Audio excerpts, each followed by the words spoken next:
Désormais à 7 h. De lundi à vendredi, au-delà de la revue Les Textes, les contextes et les prétextes pour ensemble informer et faire comprendre l'information.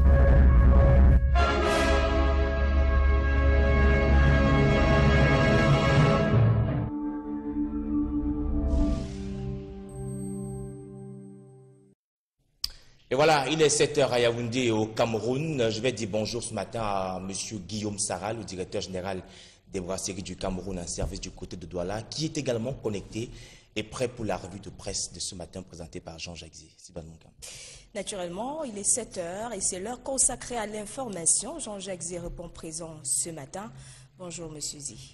Madame Moncam, bonjour. Monsieur P. Byron, bonjour également. On salue tous nos amis téléspectateurs et les auditeurs de toutes les radios qui nous accompagnent à travers le triangle national. Merci d'être avec nous sur le plateau ce matin, monsieur. Vous êtes bien levé? Oui, assez bien. Est-ce que vous avez l'occasion de faire un bisou à une femme depuis que vous arrivez, depuis ce matin? Depuis ce matin, non. On ne rencontre pas les femmes dans les couloirs. Surtout à 7 h. Surtout à 7 h. C'est assez compliqué. Hein? Voilà. On aurait souhaité en avoir pour peut-être être un peu plus inspiré, un peu plus motivé. Oui. Mais on n'a pas la chance que vous avez de partager ce magnifique plateau avec Sidoul Moncam depuis 6h30. Merci Jean-Jacques d'être avec nous. On va commencer tout de suite maintenant par le quotidien Capitaux Public, le Cameroun Tribune. Beaucoup d'informations ce matin. Déjà celles relatives à la désignation des chefs, des recteurs, des universités hautes et responsables dans le système de l'enseignement supérieur dans notre pays. Les textes qui ont été rendus publics hier par le chef de l'État. Mais la grande information, vous le savez, elle est économique et met en scène la diaspora camerounaise dans le cadre du premier forum de la diaspora qui s'ouvre aujourd'hui. Une initiative du chef de l'État, le président Paul Biya, pilotée par le ministre des Relations extérieures. Plusieurs Camerounais vont réfléchir sur comment peut participer la diaspora aux efforts de développement de notre pays. La discussion ouverte titre simplement Cameroun Tribune ce matin qui propose en guise de dossier également les réactions de quelques Camerounais de cette diaspora-là sur cette initiative qui est née de ces échanges entre le président Paul Biya et la diaspora. C'était en 2009 en France. Le processus se met donc de plus en plus en marche. L'évaluation justement des retombées pourra être faite à l'issue de cette rencontre. Forum de la diaspora, discussion ouverte. Vous verrez également la plupart des titres en kiosque ce matin parlent de cet accord entre le Cameroun et le Fonds monétaire international. Le Cameroun qui va bénéficier, dit-on entre guillemets, de pratiquement 390 millions de francs CFA. C'est le contenu d'un communiqué rendu public hier par le Fonds monétaire international qui indique et qui marque ce retour du Cameroun au Fonds monétaire international. Les justificatifs sont bien poussés par le Fonds monétaire international et repris ces justificatifs par Cameroun Tribune ce matin. Facilité élargie de crédit, voilà un terme avec lequel les Camerounais devront se familiariser. C'est le terme qui accompagne justement ce communiqué rendu public par le Fonds monétaire international qui semble justifier ce soutien entre guillemets au Cameroun. Et selon ce communiqué rendu public par le FMI, ces fonds sont mis à la disposition du Cameroun pour aider le pays à redresser son économie en difficulté du fait de la chute des produits pétroliers sur le marché international.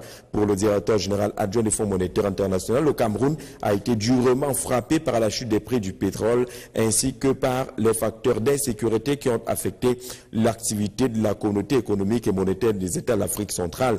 L'économie camerounaise, la plus importante de la sous-région, fait face à une décélération de sa croissance, à un déclin de sa marge budgétaire, à une hausse rapide de sa dette publique et du coup, le financement est pratiquement acquis, à plus de 390 milliards de francs CFA. Sauf que la plupart des titres de la presse privée semblent ne pas être en accord, en harmonie avec les pouvoirs publics, mais aussi avec le contenu de ce communiqué rendu public par le Fonds monétaire international. Mutation, par exemple, nous parle du Cameroun qui est à nouveau sous le diktat du Fonds monétaire international, le pays qui vient d'emprunter 390 milliards de francs CFA. Cet argent va servir au rééquilibrage du budget de l'État et à la modernisation du secteur privé vers les mesures d'austérité absolument pour les fonctionnaires, semble également indiquer notre confrère Mutation ce matin, qui donne la parole à quelques spécialistes, notamment Bernard Wandi, qui est spécialiste des questions économiques. C'est un économiste qui s'étonne de ce qu'il n'ait pas été prévu le remboursement de la dette de l'État vis-à-vis des opérateurs économiques nationaux. Selon ce spécialiste, ce programme est sans effet. sur le secteur privé. Le journal donne également la parole à Babi Sakana, l'ingénieur financier, qui parle justement du programme économique et financier dans le cadre d'une correspondance particulière publiée intégralement par Mutation ce matin. Le Cameroun a-t-il besoin du Fonds monétaire international? Titre justement notre confrère pour accompagner cette réflexion proposée par Babi Sakana et à lire absolument dans les colonnes de Mutation ce matin. Le quotidien Émergence parle également du même sujet. Le Cameroun, une fois de plus, sous ajustement structurel. Le Fonds monétaire international vient de consentir un prêt de près de 400 milliards de francs CFA au pays de Paul Biya. Voici les conditions, dit-on, draconiennes auxquelles l'institution financière mondiale a soumis le Cameroun. Comment a-t-on réussi l'exploit d'être placé 2 fois sous ajustement structurel? S'interroge le journal Le Quotidien Émergence ce matin, qui ne comprend pas ce retour du Cameroun vers le Fonds monétaire international, ce qui ressemble à un rétropédalage, parce que le journal cite le président Paul Biya dans un commentaire proposé également ce matin. Dans les années 80, notamment en 1985, Paul Biya disait clairement que le Cameroun n'ira pas au Fonds monétaire international. Et avant de le ramener devant cette institution, une première fois, on est en 1985, lorsque les rumeurs d'entrée du Fonds monétaire, au Fonds monétaire international se font sentir pour apporter une perfusion à l'économie camerounaise en chute. Le chef de l'État est intervenu pour se fendre de ce que nous n'irons plus, se souvient-on, au Fonds monétaire international quelques années plus tard. Mais le Cameroun est reparti et est en train de repartir avec ces nouveaux prêts de 390 milliards de francs CFA, comme l'indique le quotidien Émergence. Repère de feu Richard Tounaombé est en les kiosques également ce matin par cette démarche du Cameroun vers le FMI, finances publiques. Le Cameroun, dans les taux du Fonds monétaire international, le 26 mai, le conseil d'administration du Fonds monétaire international a conclu un programme économique de 3 ans avec le Cameroun en vue de la mise en œuvre des réformes, avec à la clé le déblocage de 666,2 millions de dollars et le montant en francs CFA, 390 milliards de francs CFA. C'est donc les taux du Fonds monétaire international dans lequel se retrouve finalement le Cameroun, notre pays, une fois de plus, tel que l'indique également le journal Repère, qui décrypte également les difficultés que le Cameroun pourrait rencontrer avec ce retour au financement du Fonds monétaire international. C'est à lire absolument dans les colonnes des journaux, et vous verrez également que la plupart des titres que nous avons de Douala ce matin parlent également de ce retour du Cameroun vers le Fonds monétaire international et peut-être des conditions draconiennes. On parle également d'ajustement structurel. Et pour parler d'économie à l'international, Éco Matin nous parle de la dévaluation du franc CFA qui devra encore attendre, selon notre confrère. S'il est vrai que la situation du système financier en zone CEMAC pose problème, le risque d'une dévaluation sur le court terme est faible et peut être écarté si de bonnes mesures sont prises par les États dans la sous-région. Il y a donc cette condition, celle relative aux décisions et aux orientations qui doivent être prises par les États de la communauté économique et monétaire d'Afrique centrale pour éloigner définitivement le spectre d'une nouvelle dévaluation du franc CFA, tel que l'indique Éco Matin, qui est dans les kiosques ce matin. Parlant des investissements, c'est Camer Presse de Justin Blaise Akono qui parle justement des investissements qui pourraient venir de la diaspora avec cette grande mobilisation qui s'ouvre officiellement aujourd'hui à Yaoundé. Le Cameroun à l'assaut, le gouvernement à l'assaut des 600 milliards de francs CFA de sa diaspora. Le gouvernement nous renseigne et nous rappelle justement la tenue de ce congrès, ce forum ici à Yaoundé aujourd'hui. Les quelques 5 millions de Camerounais vivant à l'étranger ont transféré près d'1 milliard de dollars en 2016. Les autorités locales veulent réorienter ces envois de fonds vers l'investissement plutôt que vers l'alimentaire comme traditionnellement. La paume de discorde entre le gouvernement et la diaspora reste connue. Une seule paume de discorde jusqu'à présent, le dossier relatif à la double nationalité qui n'est pas un acquis, ce dossier, selon les Camerounais de la diaspora. C'est dans cette conquête de ces 600 milliards de francs CFA que présente justement Camer Presse en sa grande une ce matin, en nous rappelant justement que le Cameroun ne va pas inventer cette machine, ce fil à couper le beurre. Plusieurs autres pays ont déjà eu cette possibilité de mettre en place des mécanismes automatiques de transfert des fonds, mais également d'investissement de la diaspora. D'ailleurs, le classement mondial des pays bénéficiant plus du retour de l'investissement de la diaspora est proposé également par notre confrère ce matin. L'Inde venant en tête, suivi de la Chine, des Philippines, le Mexique, le Nigeria se situe également également parmi ces pays-là, 5e sur le plan mondial et naturellement premier pays bénéficiant justement des apports de la diaspora dans le continent africain, le Nigeria, qui est suivi du Ghana, du Sénégal, du Kenya, de l'Ouganda, du Mali, de l'Afrique du Sud, de Libéria, l'Éthiopie et Madagascar parmi les 10 premiers pays. On note bien que dans ce classement du top 10 des pays bénéficiant justement du retour de l'investissement de la diaspora ne figure pas un seul pays de la communauté économique et monétaire de l'Afrique centrale. Le Cameroun voudrait donc innover dans ce sens-là pour faire comme le champion d'Afrique qu'est le Nigeria, même s'il faudra encore lutter contre les mauvaises pratiques, notamment ces pratiques de la diaspora, mais aussi peut-être régler le sempiternel problème de la double nationalité qui ne figure pas à l'ordre du jour de cette rencontre entre le Cameroun et la diaspora. Les questions économiques sont également à la petite une de Camer Presse ce matin, avec, comme on le sait, demain le rendez-vous électoral au groupement interpatronal du Cameroun, le JICAM, avec jusque-là Célestin Tawamba, seul candidat, est bien parti pour remplacer André Fotso à la tête du patronat camerounais. Camer Presse propose également ce qui pourrait être contenu dans la feuille de route du président qui sera élu à l'issue du scrutin programmé au JICAM à partir de demain. Autre sujet d'actualité, affaire diaspora, cette fois-ci politique, c'est l'action qui en parle avec la mobilisation qui vient de se tenir à Douala entre le sommet du RDPC, notamment le secrétariat général, mais également la représentation régionale permanente du RDPC dans le littoral et pas moins de 7 sections étrangères du Rassemblement démocratique du peuple camerounais. La diaspora au centre de toutes les attentions, titre le journal L'Action à sa grande une ce matin, rappelant justement les fondamentaux de cette rencontre, les initiatives et l'objectif recherché par le parti du flambeau ardent, le parti de Paul Biya, dans cette main tendue et ses portes ouvertes pour la diaspora et cette collaboration avec la diaspora. Cameroun Business Today nous parle justement de la production du côté de la Société nationale de raffinage. Le journal de Sopecam spécialisé des questions économiques nous parle justement des nouvelles ambitions de la Sonara. La capacité de production actuelle sera portée de 2,1 à 3,5 millions de tonnes métriques de production. Les travaux de la première phase du projet d'extension et de modernisation de cette entreprise s'achèvent d'ici fin 2017. La deuxième phase sera lancée en 2018. Ce sont ces nouvelles ambitions et ces grandes ambitions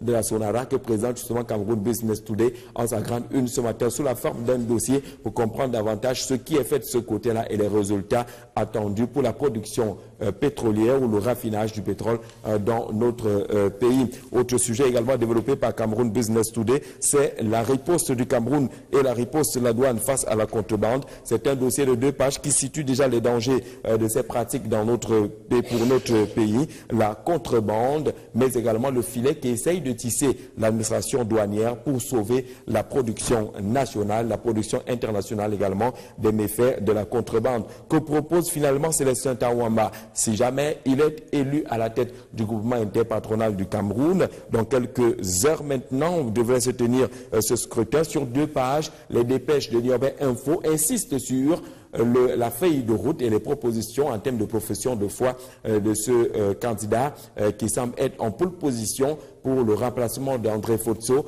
à la tête du groupement interpatronal du Cameroun. Ce que propose Célestin Tawamba, c'est un dossier de 2 pages à découvrir absolument dans les dépêches de Niobé, dans les kiosques ce matin. Le journal fait également un tour du côté du forum douane entreprise avec bientôt la mise en œuvre de l'APE bilatéral Cameroun-Union européenne, mais également un tour du côté du port à eau profond de Créby et le tout premier navire qui est enfin à quai de ce côté-là. On vous disait également la plupart des titres paraissant à Douala insiste justement sur l'apport de la diaspora, mais également cette démarche du Cameroun vers le Fonds monétaire international. La nouvelle expression parle de l'or inexploité de la diaspora camerounaise lorsque le journal de Séverin Tchounke, la nouvelle expression, fait le point de ce que pourrait représenter la force de mobilisation en termes d'investissement de la diaspora.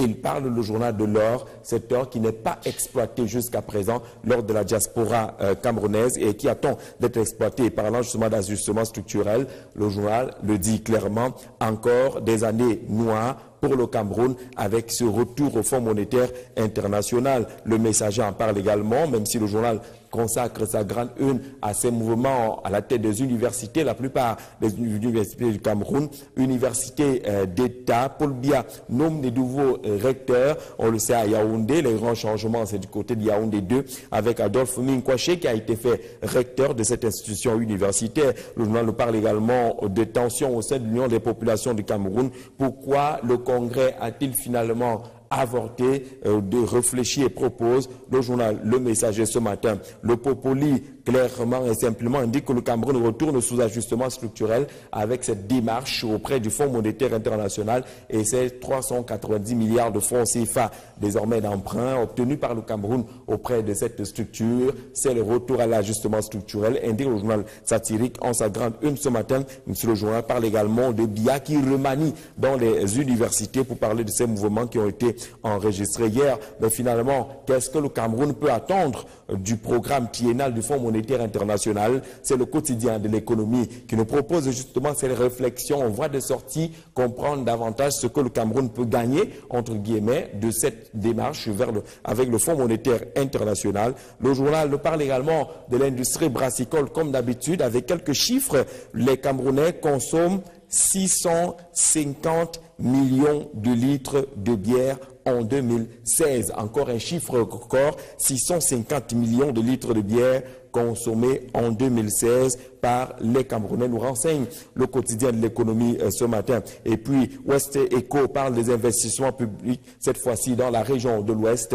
avec des difficultés d'investissement dans la localité de Bangou, et ceci depuis la disparition de la maman Rosette, comme on l'appelait de ce côté-là, la mère de la première dame qui est décédée, comme on le sait, et du côté de cette commune de Bangou, comment le décès de maman Rosette a paralysé la commune, titre West Eco, qui est dans les kiosques ce matin. C'est le chef COP dans les universités, nous renseigne également de Guardian Post ce matin relativement à ces décisions qui ont été prises par le chef de l'État hier, portant nomination de nouveaux responsables à la tête de plusieurs universités du Cameroun. Véritable chef COP, comme l'indique justement de Guardian Post, qui est dans les kiosques ce matin. Le quotidien Épervier, pour sa part, parle justement de la situation auprès des banques, des microfinances, des sociétés de transfert d'argent, comment la mafia asphyxie les promoteurs locaux, se souvenant justement des difficultés rencontrées par Express Union et autres promoteurs locaux, de ces structures bancaires, des microfinances et autres. Le journal parle d'une grosse mafia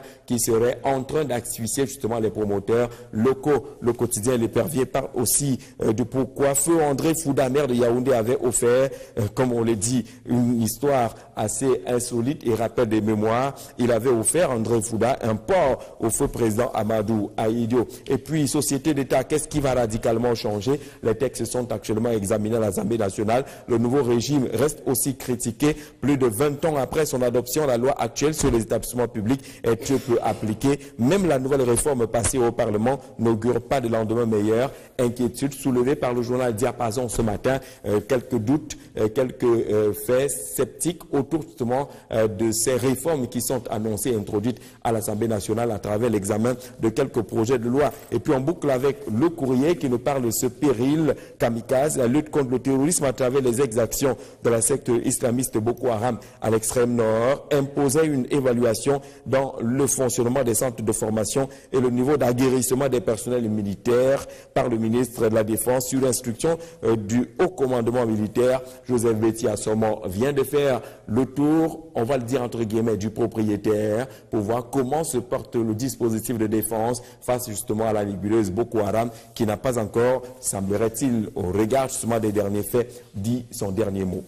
Merci Jean-Jacques pour la lecture des unes proposées ce matin dans le cadre de la revue de presse. On va s'intéresser à quelques sujets, principalement le sujet qui fait la une dans certains journaux ce matin. Alors, c'est une question à trois volets.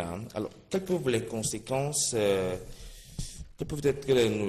de cette nouvelle ajustement structurel, n'est-ce pas, avec le FMI aujourd'hui? Pourquoi ce revers du Cameroun et quel peut être le prix à payer, n'est-ce pas, pour ce nouveau partenariat? On va être malin et plutôt prudent, parce que vous savez que le communiqué ne date que d'hier, et la presse reprend cette information ce matin. Vous savez bien évidemment que nous n'avons pas le bagage d'économistes nécessaire pour décrypter, comme on le dit à chaud, ce genre d'informations.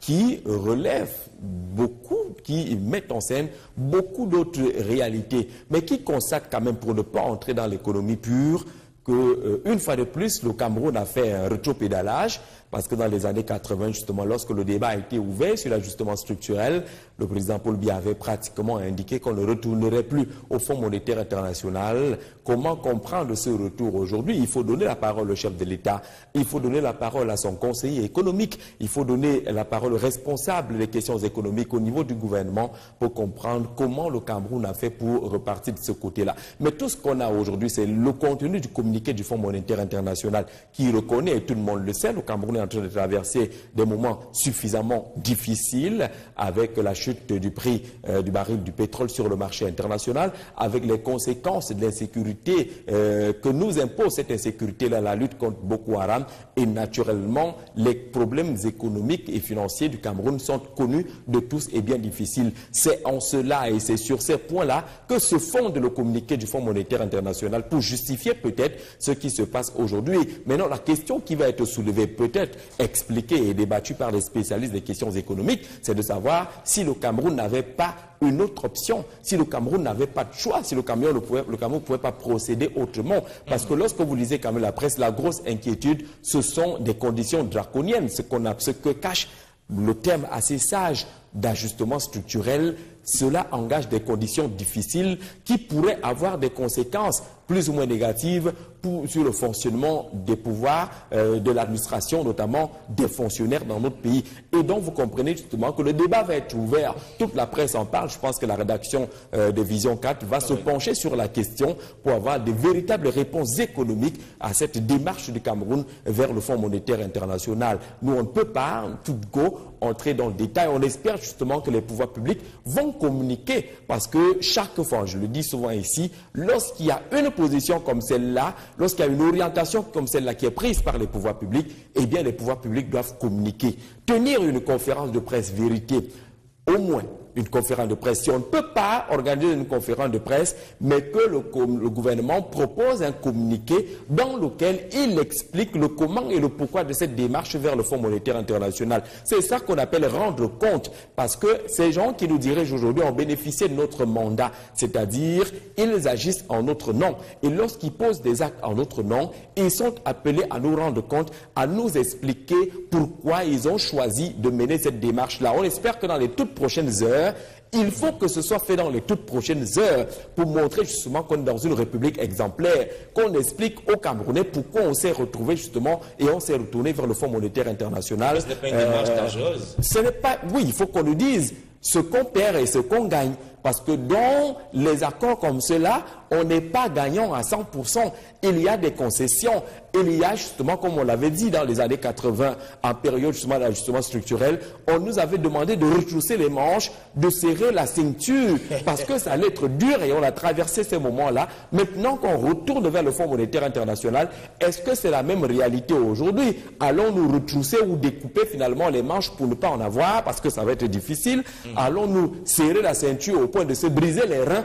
Il y a des choses à dire, à expliquer aux Camerounais aujourd'hui pour comprendre, vous voyez quand même que la majorité des titres qui évoquent cette question aujourd'hui restent dans le questionnement. Pourquoi? Comment est-ce qu'on n'avait pas de choix? Est-ce qu'on était obligé d'aller de ce côté-là? Pourquoi on a l'impression justement qu'on dit une chose et on fait le contraire? N'avait-on pas la possibilité d'aller chercher de l'argent ailleurs, étant donné justement que vous avez noté que depuis un certain temps, le Cameroun signe de nombreux accords de financement avec beaucoup d'institutions et beaucoup de pays, et étions-nous obligés de repartir vers le Fonds monétaire international? Nous espérons justement que le gouvernement qui a décidé de changer les choses, peut-être que l'un peut aller sans l'autre, peut-être qu'on n'est pas en train d'aller vers le même chemin, mais vous comprenez justement que ces questions doivent être abordées, et je pense qu'il est temps qu'une communication adéquate puisse être faite autour de cette question et dans l'urgence, pour qu'on comprenne tous et qu'on prenne nos mesures. Parce que ce qui nous arrive aujourd'hui, c'est parce qu'on ne prend pas toujours des mesures sérieuses. On est surpris aujourd'hui de vivre les conséquences encore de la chute du baril, les prix du baril du pétrole. Pourtant, depuis des années, notamment dans les années 80, lorsqu'on commençait à connaître ces problèmes, on avait dit il faut aller à l'agriculture, il faut varier la production agricole, il faut multiplier des champs de production et de compensation des problèmes qu'on peut avoir. Aujourd'hui, l'Afrique centrale est en train de payer le prix de cette faiblesse en matière de réorientation d'activités génératrices de revenus, d'activités créatrices d'emplois également, parce que beaucoup d'États se sont retrouvés prisonniers et ont jubilé. Parce que le pétrole était là. Maintenant, il n'est plus là. Le pétrole, est-ce qu'on n'est pas en train de payer justement le prix de la faible politique de réorientation de la production dans les pays de la communauté économique et monétaire de l'Afrique centrale? En tout cas, une communication adéquate du gouvernement est attendue. Et je veux dire dans l'urgence. Le ministre de la Communication, le ministre de la Communication, il peut le faire, mais davantage qu'il soit entouré des spécialistes des questions économiques, notamment ceux qui gèrent le volet économie au niveau du gouvernement. Vous savez que ce n'est pas toujours, lorsqu'on dit ministre de la Communication, ce n'est pas toujours pour dire que c'est le ministre qui doit parler. Il est chargé d'organiser la communication gouvernementale et la communication dans un pays. Ça ne veut pas dire que c'est lui le parleur, ça ne veut pas dire que c'est lui le diseur, comme on dit au quartier, mais il peut juste organiser, s'asseoir à côté et permettre justement aux spécialistes des questions économiques qui se recrutent à la présidence, qui sont dans les ministères, ainsi de suite, ainsi de suite. Le porte-parole, d'accord, mais le porte-parole organise la parole. C'est aussi de cela qu'il s'agit pour qu'on se comprenne mieux. Mais je pense qu'ils ont écouté, ils nous ont compris. Il est utile aujourd'hui pour les Camerounais d'avoir la position et le justificatif. Ce n'est pas qu'on va les fouetter, mais au moins ils ont ce devoir-là, celui de rendre compte parce qu'ils nous représentent quand même. Merci Jean-Jacques. On va rester dans le domaine de l'économie pour parler de ce grand rendez-vous qui s'ouvre ce jour à Yaoundé. On va parler donc du forum de la diaspora camerounaise avec ces nombreux Camerounais qui sont venus avec leur savoir-faire dans les valises. Ce qu'on aimerait savoir, c'est ce que peut apporter un tel rendez-vous pour rebooster l'économie camerounaise. Nous sommes d'accord que ça fait, si on s'en tient aux chiffres proposés par Camer Presse, c'est une conquête de pas moins de 600 milliards de francs CFA. Si les Camerounais de la diaspora investissent, effectivement, investissent plus utile que par le passé. Parce que la diaspora jusque-là a investi dans ce qu'on a considéré comme l'alimentaire, c'est-à-dire qu'on vous envoie de l'argent lorsque vous avez faim, lorsque vous voulez doter votre femme, lorsque vous estimez que votre frère ou votre soeur est de l'autre côté, vous envoie une vieille voiture ou un vieux congélateur. On a généralement investi dans la subsistance, dans le subsidiaire. Maintenant, il faut orienter ces investissements vers les secteurs porteurs et ça peut faire beaucoup. Vous avez vu le classement des pays africains qui vivent absolument avec une grande marge des retombées justement de la bonne gestion de la diaspora. Le Nigeria qui est en tête justement de ces pays, vous constaterez que la sous-région Afrique centrale n'est pas représentée dans le top 10, mais que ces pays-là aujourd'hui peuvent se vanter d'avoir pu capitaliser la présence de leurs ressortissants à l'étranger. Le Cameroun compte pas moins de 5 millions de ses fils à l'étranger. Vous imaginez que si ces millions de Camerounais sont organisés et permettent de mettre en place des mécanismes d'investissement au Cameroun, ce qu'on peut gagner derrière. Je suis d'accord qu'un forum comme celui-là se tienne. Il se tient, il faut le dire, sur le tard quand même, parce que pendant longtemps, la diaspora a posé la revendication, avait l'impression de ne pas compter pour les pouvoirs publics au Cameroun, lorsqu'on voyait déjà les avantages et les aménagements que les pays tels que le Ghana ou le Mali ou le Nigeria mettaient en place, on se demandait bien ce qui se passait pour que le Cameroun ne se rende pas compte de ce qu'il perdait parce que la diaspora n'était pas impliquée et parce qu'on considérait la diaspora camerounaise comme appartenant à l'opposition. On estimait qu'ils sont de l'autre bord et on avait de la peine à aller vers eux. En 2009, le président Paul Biya se rend certainement compte de ce que la diaspora a besoin de son pays. La diaspora a besoin de participer à l'évolution du pays. Il faut aménager les boulevards qui permettent justement et qui facilitent ces investissements. L'un de ces boulevards, c'est la prise en compte effective de la diaspora, déjà par un bon travail de recensement, par son implication dans l'animation de la vie politique avec le droit de vote qui est accordé. Il faut également, et vous vous souvenez de ces cris de la diaspora qui vont certainement être repris aujourd'hui, la diaspora estimait que dans plusieurs États africains, il y a, quand ce n'est pas un ministère, au moins un secrétaire d'État qui s'occupe particulièrement des questions de la diaspora, des questions des étrangers de ce pays qui sont représentés ailleurs. Au Cameroun, il y a à peine une direction au ministère des Relations extérieures qui est à charge des questions de la diaspora. On estime justement qu'avec ce que la diaspora peut apporter sur le plan socio-économique et même politique, peut-être qu'il serait utile justement d'avoir un département ministériel ou un secrétariat d'État ou un ministère délégué qui s'occupe particulièrement des questions de la diaspora. Ceci permet justement de dire déjà à la diaspora que oui, elle ne fait pas partie des bannis de la République. Elle est prise en compte et elle est attendue parce que le développement du Cameroun ne peut pas se faire sans ses fils, même s'ils se trouvent hors des frontières. Il faut donc que dans un tout bien harmonisé, la diaspora puisse faire entendre sa voix. L'un des points évoqués par la diaspora, notamment le Code de la nationalité de 1968, qui pose problème jusqu'à aujourd'hui.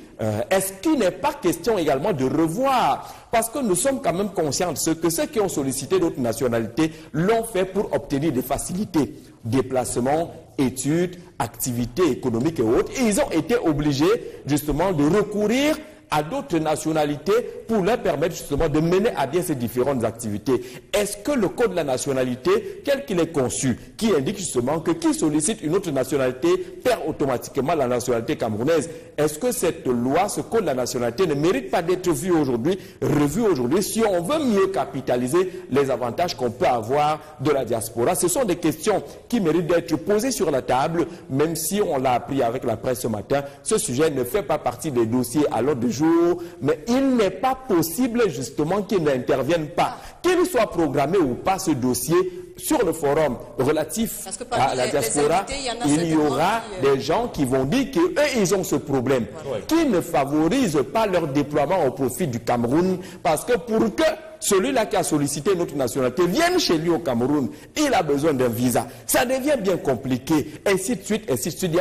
Cette question, quelle que soit la formulation des thèmes ou des thématiques de ce forum de la diaspora, cette question fait partie des éléments essentiels à examiner pour établir justement un boulevard de partenariat entre guillemets entre le Cameroun et ses fils de la diaspora. C'est fondamental, mais il y a beaucoup à gagner derrière une bonne santé de ces rapports entre le Cameroun et la diaspora. Le Cameroun ne perd rien, le Cameroun gagne. Jean-Jacques, que ce rendez-vous ne restera pas simplement dans la salle. Oui, il ne restera pas ce qu'on a connu avec les états généraux de ci, les états généraux de ça, et ainsi de suite, pas de résultat. C'est un bon départ, même s'il arrive sur le tard, mais ce départ doit être transformé immédiatement dans les faits. Que les tiroirs n'accueillent pas les dossiers et qu'on voit comment le Cameroun, qui a besoin de ses enfants, puisse amorcer, comment ce Cameroun va amorcer le chemin vers son émergence avec l'implication de tous. C'est déjà une plateforme d'échange, de communication. Je crois que les bons points seront retenus par nos amis de la diaspora. Il y a donc un sujet qui m'a un tout petit peu fait rigoler tout à l'heure, Jean-Jacques. On parle de 6 millions de bouteilles de bière consommées par les Camerounais. Ah, tu as 6 millions 650 millions. Millions. Oh là là. 650 millions de litres de bière consommés en 2016 par les Camerounais. J'ai envie de dire bravo. Bravo. Voilà le genre de trophée que le Cameroun remporte. Il n'y a même pas d'entraîneur là-bas, il n'y a pas de coach, il n'y a pas de sélectionneur. Il n'y a pas le 11 entrant ou le 11 sortant, mais ça se passe dans le calme. Et les records sont facilement battus. 650 millions. Vous prenez une population camerounaise, nous sommes environ 23 à 24 millions aujourd'hui. Vous imaginez combien ça fait par consommateur si on est tous adultes et qu'on peut consommer de l'alcool. Mais j'estime que c'est beaucoup. J'estime que c'est trop, c'est un peu trop. Le paradoxe de ces chiffres, c'est quoi? C'est que les sociétés brassicoles s'en réjouissent. Lorsque les sociétés brassicoles font le point, sur le plan comptable, les sociétés brassicoles disent que nous avons fait une bonne affaire en 2016 au Cameroun. Ouais. Et vous voyez comment la bonne affaire qu'elles les ont réalisées, ces sociétés-là, est une très mauvaise publicité pour les Camerounais qui sont plus orientés vers la beuverie qu'autre chose. Est-ce qu'on peut faire autrement? On ne peut pas faire autrement. L'entreprise qui se crée facilement au Cameroun, c'est le bar. C'est le débit de boisson. Vous voyez, le pressing hier devient débit de boisson, l'église devient débit de boisson, la quincaillerie devient débit de boisson. Très facilement, on crée les débits de boisson. Le secteur dans lequel on respecte moins les lois de la République, c'est l'ouverture des débits de boissons. On vous dit qu'il faut au moins 500 mètres entre une école et le premier débit de boisson. Allez voir ce qui se passe. On vous dit qu'il faut au moins 500 mètres entre un débit de boisson et une église. Allez voir ce qui se passe. C'est à peine que les bouteilles de bière ne sont pas vendues à l'hôtel dans l'église. C'est incroyable. Il y a toutes les rues, tous les quartiers où on a cassé les maisons de tous les autochtones. Les autochtones ont vendu les vieilles maisons à Essos. Ça se passe désormais un peu partout comme ça. Vous ne savez pas à quel moment ils ont acheté le terrain. Mais le lendemain, vous voyez, grandit quelque chose de formidable. Et ces établissements n'ont plus jamais de battant. Il n'y a pas de porte. Hein. Mais qu'est-ce qui peut expliquer ça? C'est ouvert 24 heures sur 24. Ça donne tellement... Ça ne doit pas s'expliquer. Si on trouve une explication, c'est qu'on va trouver une excuse à ceux-là qui boivent et qui vous disent qu'il faut noyer les soucis, qui vous ont appris des formules pas possibles. On peut rester 2 ou 3. La première, c'est que qui boit s'enivre, qui s'enivre s'endort, qui s'endort ne pêche pas, qui ne pêche pas va au ciel. Et donc, il faut boire. Il y en a qui ont transformé le danger de l'AVC. Vous savez comment on appelle l'AVC dans les bars? Absence de vin dans le corps. Donc, il faut lutter contre les AVC dans les bars. Voilà les formules que les Camerounais développent pour boire davantage et ne pas régler les vrais problèmes que nous avons aujourd'hui. Mais on pense que ceux qui laissent faire ont compris que le noir aime la diversion. Quand il est fâché, tu lui donnes à boire, il oublie la colère. Ils font toujours la paix autour d'une boisson. On fait toujours la paix autour d'un verre. Ce n'est pas la paix, c'est une paix de façade. C'est une illusion qu'on a de penser justement qu'on peut passer le temps à boire et ça règle nos différents problèmes. Les chiffres sont là, ils parlent, mais rien ne va être fait. Les bars vont être ouverts 24 heures sur 24. Aucune limitation d'âge dans la consommation. Vous avez 15 ans, vous entrez dans les bars de papa, vous buvez en même temps que les papas. Personne ne vous dira que vous n'avez pas l'âge requis pour boire ici. La plus grosse et les meilleures publicités sont celles qui sont liées à la boisson, au point où même les sportifs se sont engagés à tourner des publicités liées aux boissons alcoolisées. Je pense que nous sommes tous en train de concourir au pourrissement de la situation dans notre pays. Mais bravo à ceux qui vendent et à ceux qui consomment. Mais une république, comme le disait Feu Charles Ateba Yéné, ne pense pas au développement avec des gens qui boivent autant. Ce n'est pas possible du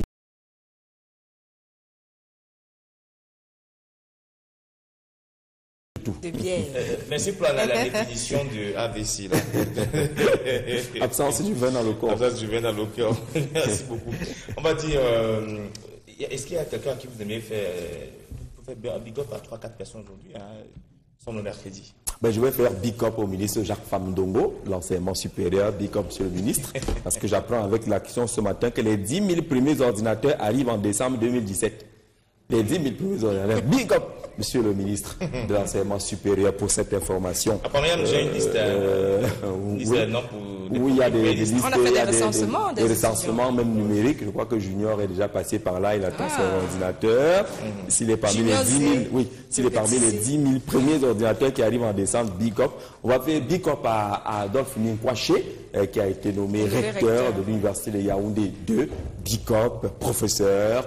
Je pense avoir jubilé pour une fois lorsque j'ai entendu son nom hier et que ce monsieur est devenu recteur. Si vous avez été à la faculté de sciences juridiques et politiques, si vous avez assisté à des conférences menées par Adolphe Ninkwaché, vous penserez qu'il a beaucoup attendu, même si on le dit dans les réseaux sociaux que peut-être parce qu'on a organisé ce colloque sur le chantal-biaïsme, que ça peut payer, mais dans le fond, ce monsieur méritait d'être recteur. Il est recteur aujourd'hui. Je veux saluer également le professeur Asako, qui devient vice-recteur du côté de l'université de Douala. Big up à tous ces responsables d'institutions universitaires, des universités nommés par le chef de l'État. Voilà. Merci à vous Jean-Jacques. Félicitations et beaucoup de courage dans leurs nouvelles fonctions. On vous dit à demain avec le même plaisir. Nous on sera là. S'il plaît à Dieu. On vous accompagne avec la publicité et nos partenaires. Et juste après, on vous revient, mesdames, messieurs, pour la suite de la matinale. Désormais à 7h, de lundi à vendredi, au-delà de la revue Les Textes, les contextes et les prétextes pour ensemble informer et faire comprendre l'information.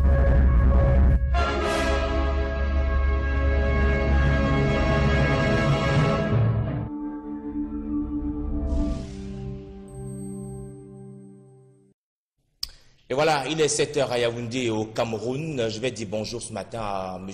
Guillaume Sarral, le directeur général des brasseries du Cameroun en service du côté de Douala, qui est également connecté et prêt pour la revue de presse de ce matin présentée par Jean-Jacques Zé. Naturellement, il est 7 h et c'est l'heure consacrée à l'information. Jean-Jacques Zé répond présent ce matin. Bonjour, Monsieur Zé. Madame Moncam, bonjour. Monsieur Pi Byron, bonjour également. On salue tous nos amis téléspectateurs et les auditeurs de toutes les radios qui nous accompagnent à travers le triangle national. Merci d'être avec nous sur le plateau ce matin, monsieur. Vous êtes bien levé? Oui, assez bien. Et si vous avez l'occasion de faire un bisou à une femme depuis que vous arrivez, depuis ce matin? Depuis ce matin, non. On ne rencontre pas les femmes dans les couloirs. Surtout à 7 h. Surtout à 7 h. C'est quand même assez compliqué. Hein? Voilà. On aurait souhaité en avoir pour peut-être être un peu plus inspiré, un peu plus motivé. Oui. Mais on n'a pas la chance que vous avez de partager ce magnifique plateau avec Sidoine Moncam depuis 6h30. Merci Jean-Jacques d'être avec nous. On va commencer tout de suite et maintenant par le quotidien Capitaux Public, le Cameroun Tribune. Beaucoup d'informations ce matin. Déjà celles relatives à la désignation des chefs, des recteurs, des universités autres responsables dans le système de l'enseignement supérieur dans notre pays, les textes qui ont été rendus publics hier par le chef de l'État. Mais la grande information, vous le savez, elle est économique et met en scène la diaspora camerounaise dans le cadre du premier forum de la diaspora qui s'ouvre aujourd'hui, une initiative du chef de l'État, le président Paul Biya, pilotée par le ministre des Relations extérieures. Plusieurs Camerounais vont réfléchir sur comment peut participer la diaspora aux efforts de développement de notre pays. La discussion ouverte titre simplement Cameroun Tribune ce matin qui propose en guise de dossier également les réactions de quelques Camerounais de cette diaspora-là sur cette initiative qui est née de ces échanges entre le président Paul Biya et la diaspora. C'était en 2009 en France. Le processus se met donc de plus en plus en marche. L'évaluation justement des retombées pourra être faite à l'issue de cette rencontre. Forum de la diaspora, discussion ouverte. Vous verrez également la plupart des titres en kiosque ce matin parlent de cet accord entre le Cameroun et le Fonds monétaire international. Le Cameroun qui va bénéficier, dit-on compte, entre le Cameroun et la diaspora. Les questions économiques sont également à la petite une de Camer Presse ce matin avec, comme on le sait, demain le rendez-vous électoral au groupement interpatronal du Cameroun, le JICAM, avec jusque-là Célestin Tawamba, seul candidat est bien parti pour remplacer André Fotso à la tête du patronat camerounais. Camer Presse propose également ce qui pourrait être contenu dans la feuille de route du président qui sera élu à l'issue du scrutin programmé au JICAM à partir de demain. Autre sujet d'actualité, affaire diaspora, cette fois-ci politique, c'est l'action qui en parle avec la mobilisation qui vient de se tenir à Douala entre le sommet du RDPC, notamment le secrétariat général, mais également la représentation régionale permanente du RDPC dans le littoral et pas moins de 7 sections étrangères du Rassemblement démocratique du peuple camerounais. La diaspora au centre de toutes les attentions, titre le journal L'Action à sa grande une ce matin, rappelant justement les fondamentaux de cette rencontre, les initiatives et l'objectif recherché par le parti du flambeau ardent, le parti de Paul Biya, dans cette main tendue et ces portes ouvertes pour la diaspora et cette collaboration avec la diaspora. Cameroun Business Today nous parle justement de la production du côté de la Société nationale de raffinage. Le journal de Sopecam spécialisé des questions économiques nous parle justement des nouvelles ambitions de la Sonara. La capacité de production actuelle sera portée de 2,1 à 3,5 millions de tonnes métriques de production. Les travaux de la première phase du projet d'extension et de modernisation de cette entreprise s'achèvent d'ici fin 2017. La deuxième phase sera lancée en 2018. Ce sont ces nouvelles ambitions et ces grandes ambitions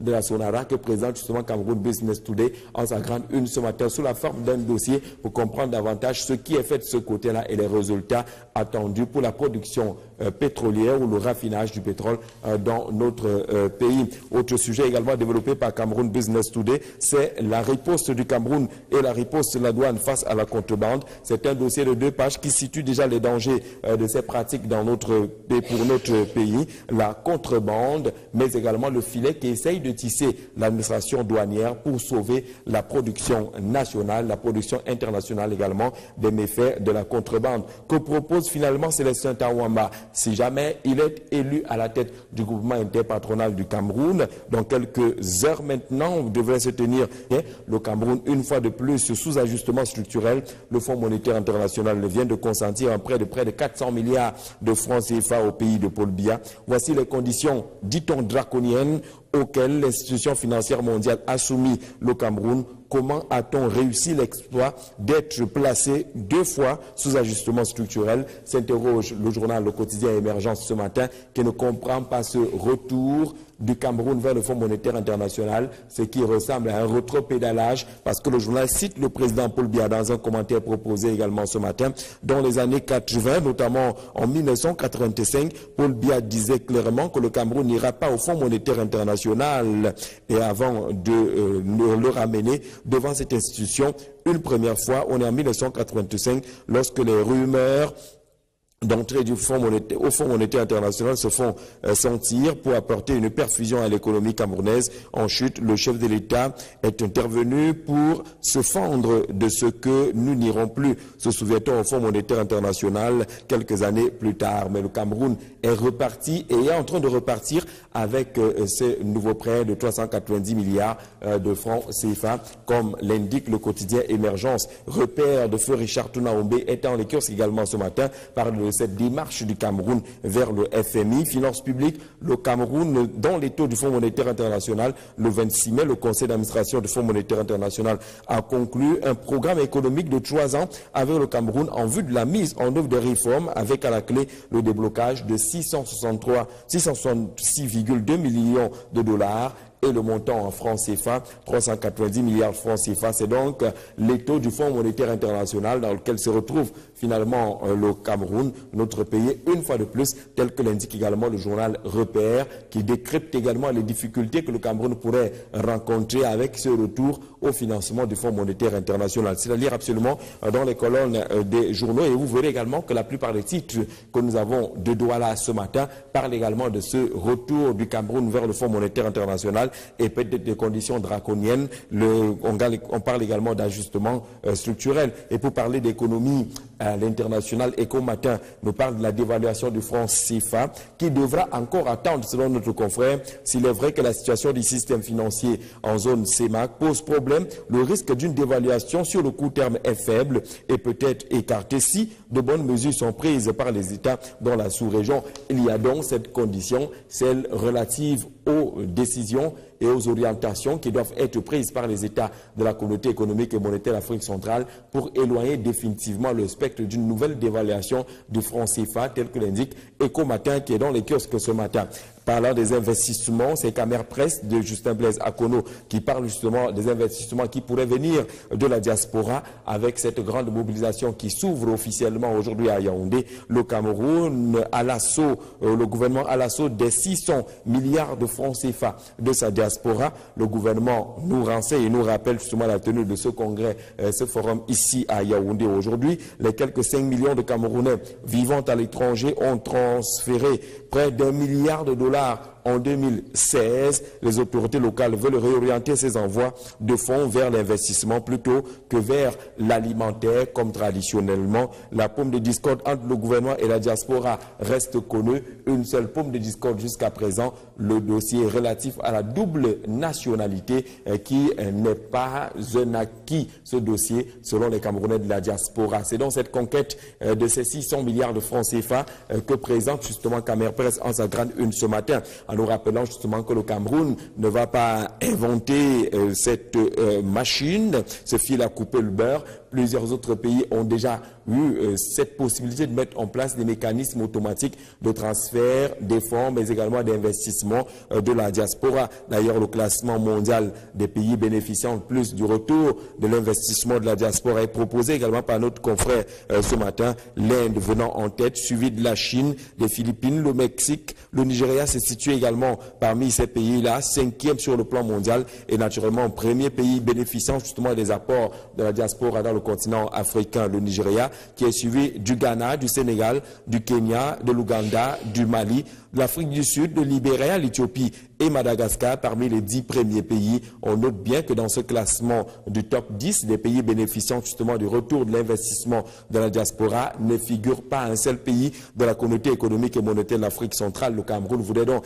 innover dans ce sens-là pour faire comme le champion d'Afrique qu'est le Nigeria, même s'il faudra encore lutter contre les mauvaises pratiques, notamment ces pratiques de la diaspora, mais aussi peut-être régler le sempiternel problème de la double nationalité qui ne figure pas à l'ordre jour de cette rencontre entre guillemets de pratiquement 390 millions de francs CFA. C'est le contenu d'un communiqué rendu public hier par le Fonds monétaire international qui indique et qui marque ce retour du Cameroun au Fonds monétaire international. Les justificatifs sont bien poussés par le Fonds monétaire international et repris ces justificatifs par Cameroun Tribune ce matin. Facilité élargie de crédit, voilà un terme avec lequel les Camerounais devront se familiariser. C'est le terme qui accompagne justement ce communiqué rendu public par le Fonds monétaire international qui semble justifier ce soutien entre guillemets au Cameroun. Et selon ce communiqué rendu public par le FMI, ces fonds sont mis à la disposition du Cameroun pour aider le pays à redresser son économie en difficulté du fait de la chute des produits pétroliers sur le marché international.